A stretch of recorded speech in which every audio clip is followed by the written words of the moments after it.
নবম শ্রেণীর প্রিয় ছাত্রছাত্রী বন্ধুরা, তোমাদের জন্য আবারও নিয়ে চলে এসেছি নতুন একটি ভিডিও।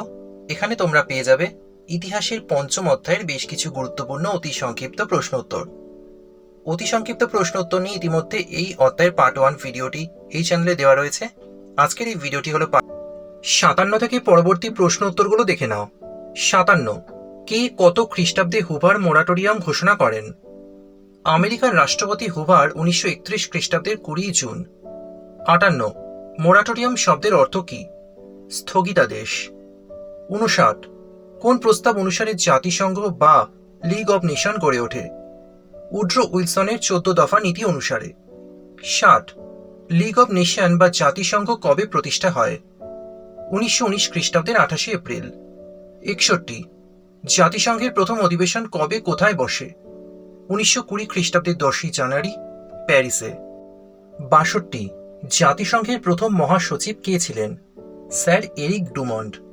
63, জাতিসংঘের প্রধান কার্যালয় কোথায় ছিল? সুইজারল্যান্ডের জেনেভা শহরে। 64, জাতিসংঘের আন্তর্জাতিক বিচারালয় প্রতিষ্ঠা হয় কোথায়? হল্যান্ডের হেগ শহরে। 65, কত খ্রিস্টাব্দে বিশ্বব্যাপী অর্থনৈতিক মহামন্দা দেখা দেয়? এর ফলে কোন দেশ সবচেয়ে বেশি ক্ষতিগ্রস্ত হয়?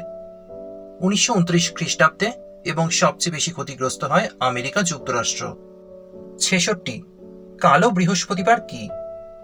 1929 খ্রিস্টাব্দের 24 অক্টোবর আমেরিকার নিউ ইয়র্ক শহরের ওয়াল স্ট্রিটের শেয়ার বাজারে এক বিরাট পতন ঘটে। এর প্রভাব পড়ে আমেরিকার অর্থনীতিতে। বৃহস্পতিবার থাকায় ওই দিনটিকে আমেরিকাবাসীরা কালো বৃহস্পতিবার নামে চিহ্নিত করে। 67, কালো মঙ্গলবার কি?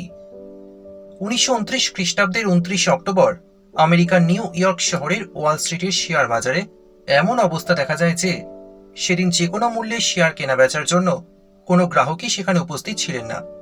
আমেরিকার ইতিহাসে এই দিন কালো মঙ্গলবার নামে পরিচিত। 68, নিউ ডিল কথার অর্থ কি? এটি কে প্রবর্তন করেন? অর্থ হল নববিন্যাস এবং প্রবর্তক আমেরিকার রাষ্ট্রপতি ফ্রাঙ্কলিন রুজভেল্ট। 69, ইতালি সরকার কাকে বিপজ্জনক বিপ্লবী বলে ঘোষণা করেন? বেনিটো মুসোলিনিকে। 70, ইতালির সমাজতন্ত্রী দলের মুখপত্র ছিল কোন পত্রিকা? এই পত্রিকার সম্পাদক কে ছিলেন? পত্রিকাটির নাম হল আভান্তি পত্রিকা এবং সম্পাদক ছিলেন বেনিটো মুসোলিনি। 71, কার নেতৃত্বে কত খ্রিস্টাব্দে কোন দেশে প্রথম ফ্যাসিস্ট দল বা ফ্যাসিবাদের উদ্ভব হয়েছিল? মুসোলিনির নেতৃত্বে 1919 খ্রিস্টাব্দে ইতালিতে। 72, ফ্যাসিবাদ কথাটির উত্থান হয়েছে কোন শব্দ থেকে? রোমান শব্দ ফ্যাসিস থেকে। 73, কালো কুর্তা বা ব্ল্যাক শার্টস কাদের বলা হতো? কালো পোশাক পরিহিত ফ্যাসিস্ট আধা সামরিক বাহিনীকে। 74, ফ্যাসিস্ট দলের প্রতীক কি ছিল? মশাল।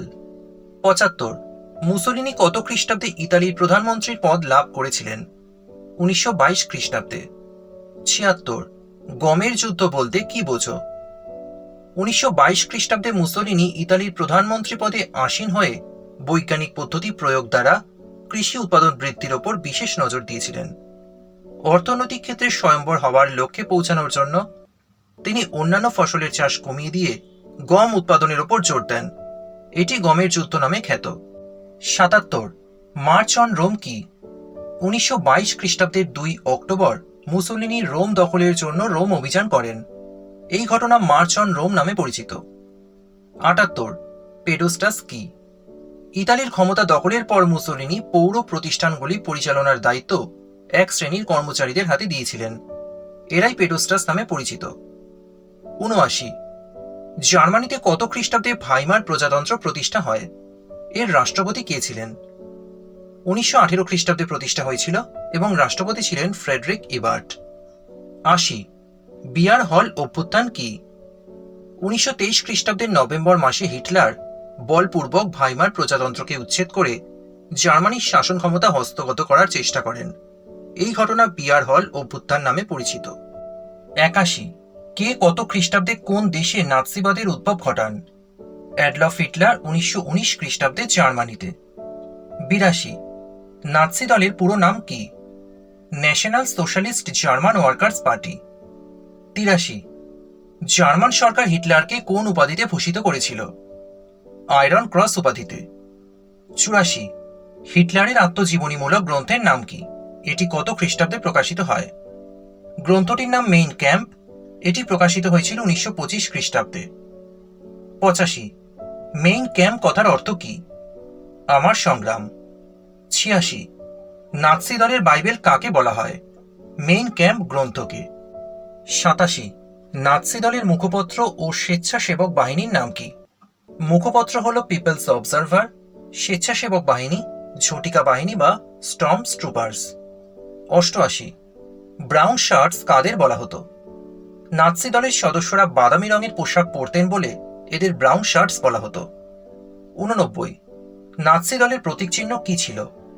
স্বস্তিকা চিহ্ন। 90, ফুইরার কাকে বলা হয়, এর অর্থ কি? হিটলারকে বলা হয় এবং এর অর্থ প্রধান নেতা। 91, গেস্টাপো কি? হিটলারের নেতৃত্বাধীন জার্মানির গুপ্ত পুলিশ বাহিনী। 92, হিটলার কত খ্রিস্টাব্দে জার্মানির চ্যান্সেলর বা প্রধানমন্ত্রী পদে নিযুক্ত হন? 1933 খ্রিস্টাব্দে। 93, ইহুদিদের প্রতি তীব্র ঘৃণা ও বিদ্বেষ পোষণ করতেন কে? Adolf Hitler. 94, রক্তাক্ত শনিবার কি? 1934 খ্রিস্টাব্দের 30 জুন শনিবার নাৎসিরা কয়েক হাজার বিরোধীদের গুলি করে হত্যা করে জার্মানিতে একটি ভয়ের আবহ তৈরি করেছিলেন। জার্মানির ইতিহাসে এই দিনটি রক্তাক্ত শনিবার নামে পরিচিত। 95, হেরেনভক তত্ত্ব কি? হিটলার মনে করতেন জার্মানরাই একমাত্র আর্য জাতি এবং বিশুদ্ধ রক্তের অধিকারী, তাই শ্রেষ্ঠ জাতি হিসেবে জার্মানরা বিশ্বের অন্যান্য জাতির ওপর আধিপত্য স্থাপনের অধিকারী। হিটলারের এই তত্ত্বই হেরেনভক তত্ত্ব নামে পরিচিত। 96, জার্মানির আইনসভাকে কি বলা হয়? উচ্চ কক্ষকে বলা হয় রাইখস্ট্যাগ এবং নিম্ন কক্ষকে রাইখস্ট্যাগ। 97, স্পেনের প্রজাতান্ত্রিক সরকারের প্রথম রাষ্ট্রপতি কে ছিলেন? নিসেটো জামোরা। 98, স্পেনের গৃহযুদ্ধ কবে শুরু হয় ও কবে শেষ হয়? শুরু হয় 1936 খ্রিস্টাব্দে এবং শেষ হয় 1939 খ্রিস্টাব্দে। 99, স্পেনের গৃহযুদ্ধের প্রধান সেনাপতি বা নায়ক কে ছিলেন? General Franco. 100, স্পেনের গৃহযুদ্ধের পূর্বে জেনারেল ফ্রাঙ্কোকে কোথায় নির্বাসিত করা হয়েছিল? ক্যানারি দ্বীপপুঞ্জে। 101, স্পেনের গৃহযুদ্ধকে ক্ষুদ্র বিশ্বযুদ্ধ কে বলেছেন? ঐতিহাসিক ল্যাংসাম। 102, কে কত খ্রিস্টাব্দে স্পেনে এক নায়কতন্ত্র প্রতিষ্ঠা করেছিলেন? জেনারেল ফ্রাঙ্কো 1939 খ্রিস্টাব্দের 4 এপ্রিল। 103, কর্টেস কি? স্পেনের সংসদ। 104, হাঙ্গেরির ম্যাৎসেনি কাকে বলা হতো? কাউন্ট ক্যাভুরকে। 105, আধুনিক তুরস্কের জনক কাকে বলা হয়? কামাল পাশাকে। 106, মার্শাল পরিকল্পনা কি?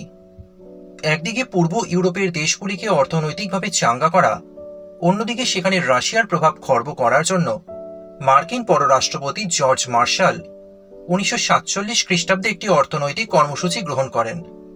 একেই বলা হয় মার্শাল পরিকল্পনা। 107, উপাধিগুলি কার? ইল দুচে এটি বেনিটো মুসোলিনির উপাধি এবং কটির উপাধি হচ্ছে ফ্রান্সিসকো ফ্রাঙ্কোর। তাহলে আজকের এই ভিডিও যদি তোমাদের ভালো লাগে অবশ্যই একটা লাইক করে দিও এবং এই অধ্যায়ের পার্ট 1 এর ভিডিও এই চ্যানেলে ইতিমধ্যে দেওয়া হয়েছে, যেটা তোমরা প্লেলিস্ট থেকে দেখে নিতে পারো। আর এই ধরনের প্রশ্নোত্তর সংক্রান্ত ভিডিও পেতে অবশ্যই চ্যানেলটিকে সাবস্ক্রাইব করে রাখো।